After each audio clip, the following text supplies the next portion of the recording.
லேட்டஸ்ட்டாக Japan ஜூவில் viral ஆச்சுல, ஒரு குட்டி குரங்கு தாய் இல்லாமல் பொம்மையோட சுற்றிக்கிட்டு இருந்துச்சுல பஞ்சு. அந்த பஞ்சை பார்க்கறதுக்காக வெயிட் பண்ணுற லைன் தான் இது.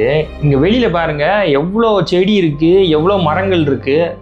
ஆனால் அப்படியே நம்ம உள்ளே போனோம்னா, அதாவது இந்த பஞ்சை வச்சிருக்கிற இடத்த பார்த்தோம்னா, உள்ளே ஒரு செடி இல்லை, ஒரு மரம் இல்லை, எதுவுமே இல்லை. ஒரு கான்கிரீட்டாக போட்டு ஒரு கான்கிரீட் ஜெயில் மாதிரி ஏதோ ஒன்று கட்டி வச்சுருக்காங்க. அந்த இடத்துல இந்த இருக்கிற எல்லா குரங்குகளையும் போட்டு அடைச்சி வச்சுருக்காங்க. குரங்குகளோட ஒரு நேச்சரே செடி கொடி மரங்களோட சேர்ந்து வாழ்கிறது தான் அவங்களோட இயற்கை.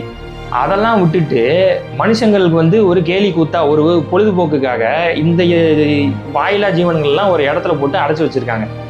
அடைச்சி வச்சுட்டு வெயில்லையும் சரி மழையிலையும் சரி அப்படியே போட்டு கஷ்டப்பட்டுக்கிட்டு இருக்காங்க. இது நம்மளுக்கெல்லாம் முதல்ல தேவையா? முதல்ல நம்ம பொழுதுபோக்குக்கு ஜூங்கிற ஒரு இடம் தேவையா? இந்த வாயிலா ஜீவன்கள்லாம் போட்டு அடைச்சி வச்சு நம்ம அதை போய் பார்த்துக்கிட்டு ஃபோட்டோ எடுத்துக்கிட்டு இப்படி ரசிக்கணுமா? முதல்ல நம்ம சொசைட்டிக்கு ஜூ தேவையா?